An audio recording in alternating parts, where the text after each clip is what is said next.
Assalamualaikum warahmatullahi wabarakatuh. Perkenalkan, nama saya Winda Wulandari bersama rekan saya Zoraya Audrey Erawan. Di sini kami akan menyampaikan pada video kali ini kami akan mempresentasikan implikasi kegiatan pengembangan moral dan nilai-nilai keagamaan di lingkungan lembaga anak usia dini dan masyarakat. Implikasi kegiatan pengembangan moral dan nilai-nilai keagamaan di lingkungan lembaga anak usia dini dan masyarakat terdapat 5 bagian. Yang pertama, analisis terhadap realitas sosial pendidikan. Yang kedua, analisis sekolah yang baik. Yang ketiga, analisis berbagai tantangan sekolah. Yang keempat, berbagai tantangan orang tua yang menginginkan layanan pendidik terbaik. Yang kelima, analisis mempertahankan idealisme sekolah dengan tuntutan pembentukan karakter, perilaku yang berbudi, moralitas, nilai-nilai keagamaan pada usia nilai-nilai keagamaan anak usia dini. Yang pertama, analisis terhadap realitas sosial pendidikan. Berdasarkan hasil observasi kami, sederhana saja, melalui beberapa rekanan guru di beberapa sekolah, saat ini ada fenomena bahwa telah terjadi pergeseran paradigma di antara para orang tua yang memanfaatkan keberadaan dana BOS dengan sikap yang kurang profesional. Terkesan karena ada dana BOS dan sekolah gratis, ada kecenderungan membiarkan anaknya, mengurangi intensitas perhatiannya, bahkan masa bodoh dengan hasil atau prestasi anaknya. Sikap itu pun diwujudkan dalam malasnya memenuhi panggilan dari pihak sekolah apabila ada hal-hal yang harus dibicarakan antara guru dan orang tua. Di sisi lain, dari realitas penyelenggaraan pendidikan di negara ini, sekarang banyak kita temukan keberadaan sekolah yang menurut ukuran kasat mata ataupun pertimbangan ilmu pendidikan kurang pas. Beda dengan tahun 1970-an, keberadaan sekolah dengan lingkungan sekitar masih sangat kondusif dan ideal. Pertumbuhan penduduk dan penataan lingkungan yang setiap saat berubah menjadikan keberadaan lokasi sekolah saat ini sungguh sangat memilukan dan membuat kita jadi pesimis. Namun, ada hal yang mungkin luput dari ingatan kita semua, bahwa efektifkah jika sebuah sekolah berada di tengah keramaian, tempat pembelajaran, terminal, hiruk-pikuk aktivitas manusia bekerja, tempat hiburan, bioskop, terminal, dan di pinggir jalan raya. Mari kita analisis ada apa sebenarnya dengan bangsa ini. Mengapa dalam kaitannya penyelenggaraan sekolah harus lebih mengutamakan dukungan lingkungan sekitar. Yang B, analisis sekolah yang baik. Sekolah yang diperlukan buat pertumbuhan dan perkembangan anak usia dini tidak selalu harus yang mahal dan mewah. Tidak pula harus selalu dilengkapi dengan macam-macam jenis permainan indoor ataupun outdoor. Namun yang diperlukan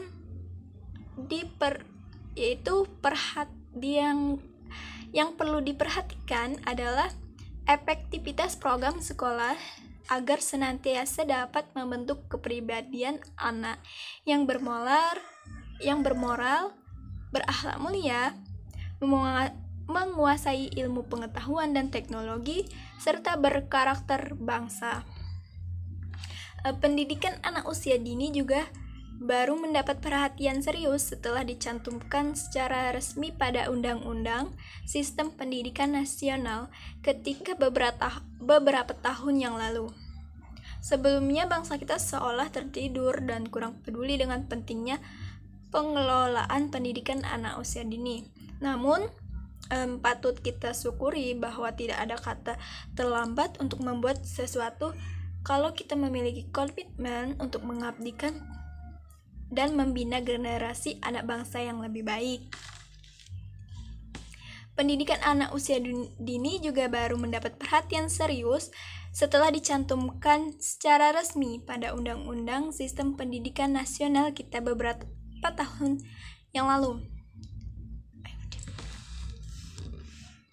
Dalam realisasinya, proses pembelajaran telah dilengkapi dengan standar kompetensi pendidikan anak usia dini tahun 2004 dan semuanya mengarah pada pengembangan dasar pada 6 pengembangan dasar. Yang pertama, moral dan nilai-nilai agama. Yang kedua, sosial, emosional, dan kemandirian. Yang ketiga, kemampuan berbahasa. Yang keempat, kognitif. Yang kelima, fisik atau motorik. Yang keenam, seni. Itulah keenam pengembangan dasar yang menjadi skala prioritas pendidikan. 6 pengembangan dasar yang menjadi skala prioritas pendidikan anak usia dini sesuai dengan perkembangan dan kebutuhan mereka di masa depan. Setiap aspek pengembangan memerlukan dukungan baik fisik maupun non-fisik. Berikut ini ada 10 tanda sekolah untuk anak usia dini yang baik menurut The National Association for the Education of Young Children. Yang pertama, tanda anak-anak menggunakan sebagian besar waktunya untuk bermain, mengerjakan pembelajaran, dan bersosialisasi dengan anak lain. Yang kedua, analisis anak-anak dapat memperoleh kesempatan untuk mencoba bermacam-macam aktivitas sepanjang hari. Yang ketiga, guru mengajar anak secara individual, kelompok kecil, dan seluruh grup dalam waktu yang berbeda dalam hari yang sama. Yang keempat, kelas anak didekorasi dengan prakarya orisinal anak. Yang kelima, anak-anak belajar konsep angka dan alfabet dengan konteks pengalamannya sehari-hari. Yang keenam, anak-anak mengerjakan proyek dalam waktu minimal 1 jam untuk bermain dan melakukan eksplorasi lembar kerja. Sebaiknya diberikan seminimal mungkin. Yang ketujuh, anak-anak memiliki kesempatan bermain di luar ruangan setiap hari. Yang ke-8, guru membacakan buku untuk murid baik secara individual maupun dalam kelompok kecil.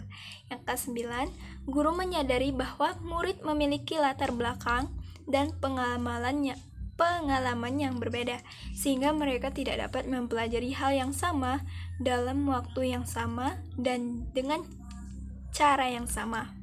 Yang ke-10, material anak dan orang tua tidak sabar ingin segera ke sekolah.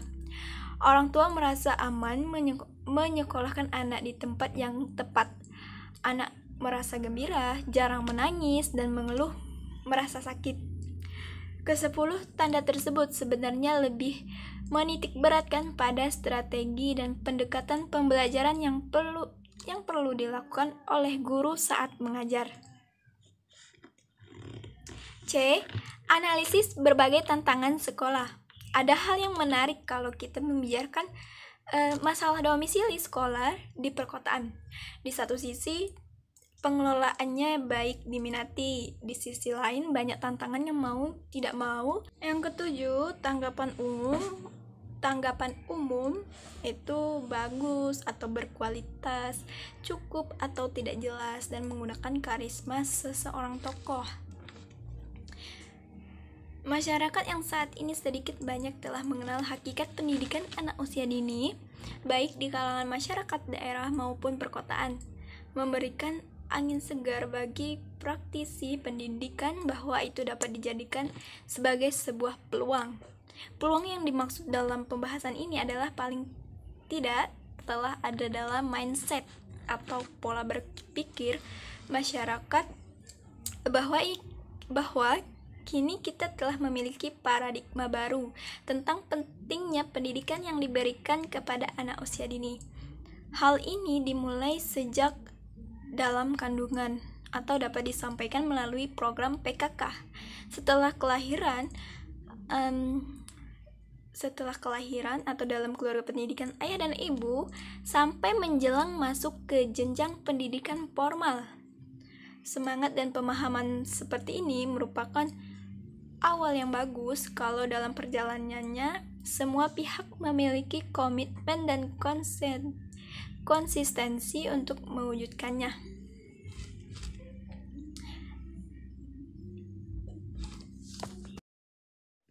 D. Berbagai tantangan orang tua yang menginginkan layanan pendidik terbaik. Kebanggaan orang tua terhadap anaknya bukanlah pada keberhasilannya, melainkan kebanggaan orang tua terhadap anaknya bukanlah pada keberhasilan memperoleh pekerjaan yang bagus dan penghasilan yang besar. Setiap orang tua akan bangga apabila sadari kecil masuk pendidikan anak usia dini, anaknya telah mencerminkan adaptasi dirinya dengan apapun yang diajarkan di sekolah. Sebagai sebuah contoh, dalam konteks pendidikan anak usia dini, apabila orang tua melihat perubahan yang sedikit saja setelah anaknya pulang dari sekolah, hal itu akan membuat luar biasa senang dan bahagianya hati kedua orang tua. Anak sekolah taman kanak-kanak yang sekecil itu, setelah dibimbing oleh gurunya, kemudian mampu menegur orang tuanya karena melakukan kesalahan, merupakan contoh sangat sederhana yang dapat dijadikan kebanggaan bagi para orang tuanya dalam keluarga. Sesungguhnya perubahan perilaku dan kemampuan beradaptasi yang sesuai dengan norma kehidupan yang berlaku di masyarakat, itulah yang diharapkan para orang tua saat anaknya disekolahkan dimanapun. Dengan demikian, para pengelola sekolah seyogianya mampu mengapresiasi segala hal yang telah dipaparkan di atas sebagai sebuah pelajaran yang sangat berarti bagi pengelolaan sekolah. Analisis mempertahankan idealisme sekolah dengan tuntunan pembentukan karakter, perilaku yang berbudi, moralitas, dan nilai-nilai keagamaan anak usia dini. Mengelola sekolah tidaklah sama dengan mengelola sebuah perusahaan. Sebagai komunitasnya sangatlah beda dengan yang dihadapi para karyawan di sebuah perusahaan. Demikian juga target, proses ataupun hasil yang hendak dicapai tidak dapat disamakan sama sekali. Kalau ada orang yang menyamakan manajemen pengelolaan sekolah dengan manajemen perkantoran, itu kurang tepat dan tidak beralasan. Dalam sistem pengelolaan sekolah, komunitasnya hampir seluruhnya berwujud manusia. Targetnya adalah prestasi yang tidak dapat divisualisasikan dengan benda. Hasilnya pun berupa investasi jangka panjang. Oleh sebab itu, setiap orang yang terlibat pengelolaan sekolah seyogianya memiliki komitmen untuk membangun anak bangsa dan menjadikannya sebagai aset yang tidak ternilai harganya di masa depan. Dalam rangka pengembangan pendidikan moral dan nilai-nilai agama bagi anak usia dini, banyak hal yang dapat kita kerjakan demi membina moralitas dan menjaga anak didik dari pengaruh negatif. Hal yang dilakukan diantaranya melalui upaya mempertahankan idealisme sekolah dengan senantiasa mengutamakan pembentukan karakter, perilaku yang berbudi, moralitas, dan religius. Implikasi kegiatan pengembangan moral dan nilai-nilai keagamaan pada anak usia TK di lingkungan masyarakat. A. Fenomena sosial di masyarakat. B. Pergeseran nilai dan kelonggaran masyarakat terhadap fenomena sosial yang mengkhawatirkan. C. Pengaruh berbagai program TV dengan kemasan acara anak. D. Upaya sekolah dalam menanggulangi pengaruh lingkungan masyarakat yang kondusif. A. Fenomena sosial di masyarakat. Pola pergaulan alamiah yang saat itu terbangun dengan orisinal telah memunculkan sifat kolaboratif di antara anak dan teman sebayanya, di antara anak baik masih usia dini maupun di atasnya, cenderung saling berbagi, membantu dan melindungi satu sama lainnya. Tanpa diajari dan dikendalikan, anak-anak mampu membangun sifat dan moralitas yang baik karena didukung oleh faktor lingkungan, alam, dan kehidupan yang masih kondusif saat itu. Padahal untuk dapat menanamkan sifat seperti itu bukanlah hal yang mudah, apalagi hal itu ditunjukkan bagi anak-anak usia dini yang memiliki kecenderungan bermain soliter, namun dukungan dan kepedulian anggota masyarakat di sekitar anak saat itu justru menjadikan alat pacu munculnya sifat kolaboratif walau tidak secara langsung diajarkan oleh para orang tua mereka.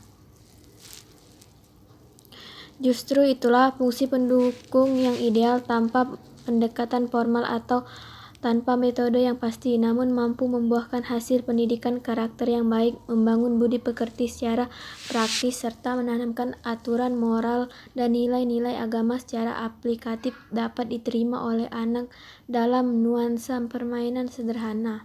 B. Pergeseran nilai dan kelonggaran masyarakat terhadap fenomena sosial yang mengkhawatirkan. Doni Kusuma 2009 mengatakan bahwa saat ini telah terjadi mistifikasi pada peranan alamiah guru dalam masyarakat yang semakin menonjolkan posisi guru dalam masyarakat. Mistifikasi diartikan oleh Doni adalah sebuah keadaan euforia berlebihan oleh komunitas dalam mengidealkan berfungsinya peranan guru dalam masyarakat. Mistifikasi menghapuskan unsur alamiah manusiawi yang sesungguhnya merupakan bagian hakiki kehidupan seorang guru. Mistifikasi mengangkat status guru menjadi begitu sakral. Guru lantas menjadi segalanya. Jika terjadi hal yang tidak beres dalam masyarakat atau jika ada penurunan mutu pendidikan, sasaran utama kesalahan itu ada pada tangan guru. Guru dianggap sumber segala persoalan, bukan hanya di dalam dunia pendidikan, melainkan juga dalam masyarakat. Kehancuran yang gagal mengenyam perubahan dan kemajuan karena guru gagal melaksanakan fungsinya dalam masyarakat. C. Pengaruh berbagai program TV dengan kemasan acara anak. Eksploitasi anak usia dini dalam dunia entertainment atau hiburan seperti menjadi binatang, film atau sinetron atau iklan di satu sisi memang mengesankan adanya penyaluran kreativitas dan potensi anak, namun apabila anak tersebut harus berperan dengan memperagakan akting percintaan di kalangan anak kecil, bukankah ini merupakan pembelajaran tersembunyi atau secara tidak langsung kepada anak usia dini yang lainnya? Secara non-partif, tentu hal itu berbentuk dengan moralitas dan nilai-nilai keagamaan yang kita anut selama ini. Dengan demikian, menjadikan dunia pendidikan semakin terpojok karena perhatian dan daya tarik antara sekolah dan hiburan tidak sebanding dalam kenyataannya. Para pendidik menghadapi permasalahan baru harus berpacu merebut perhatian dan konsentrasi pemikiran setiap anak didiknya agar tetap dapat mengikuti pelajaran dengan sebaik-baiknya. Sementara itu, perubahan yang dilakukan praktisi pendidikan tampaknya tidak sifat dunia hiburan, maka sangat wajar jika moralitas anak didik semakin mengkhawatirkan. D. Upaya sekolah dalam menanggulangi pengaruh lingkungan masyarakat yang kurang kondusif. Menjalin komunikasi efektif dengan semua komponen yang terkait dalam pengelolaan sekolah adalah suatu keniscayaan sebagaimana yang tergambar di dalam pendapatnya. Bapak Pendidikan Nasional pada bagian pembahasan terdahulu mengatakan bahwa pilar penyelenggaraan pendidikan itu tidak dapat dipisahkan antara keluarga, sekolah, dan lingkungan masyarakat. Beliau memiliki pandangan bahwa pada hakikatnya penyelenggaraan sekolah ibarat suatu sistem yang setiap komponen saling terkait dan saling memberikan pengaruh. Dalam rangka menghadapi derasnya pengaruh lingkungan yang negatif, khususnya di perkotaan dan umumnya pada era globalisasi saat ini, idealnya sebuah institusi pendidikan, khususnya pendidikan anak usia dini, mulai menata diri agar dapat memenuhi kriteria sekolah pendidikan anak usia dini yang baik, di antaranya sebagai berikut. 1. Lokasi lembaga tidak terlalu dekat dengan jalan raya atau umum. 2. Lokasi lembaga tidak terlalu dekat dengan pusat perbelanjaan pasar, mal. 3. Lokasi lembaga tidak terlalu dekat dengan terminal. 4. Lokasi lembaga tidak terlalu dekat dengan tempat hiburan umum atau bioskop. 5. Lokasi lembaga tidak terlalu dekat dengan pabrik atau industri. 6. Lokasi lembaga memiliki lingkungan yang asri atau tanaman. 7. Lokasi lembaga memiliki lingkungan yang nyaman atau tidak bising. 8. Lokasi lembaga memungkinkan anak dapat bereksplorasi di dalam dan di luar kelas. 9. Lokasi lembaga memiliki halaman yang luas. 10. Lokasi lembaga memiliki lingkungan yang mengombinasikan antara suasana rumah dan suasana sekolah atau pengenalan belajar tahap awal. 11. Lokasi lembaga memiliki lingkungan yang dilengkapi dengan kebutuhan dasar, toilet, ruang keluarga, dan dapur sebagai sarana pembelajaran. 12. Lokasi lembaga memiliki lingkungan yang aman dan mengutamakan kesehatan dan keselamatan fisik dan mental anak. Terima kasih.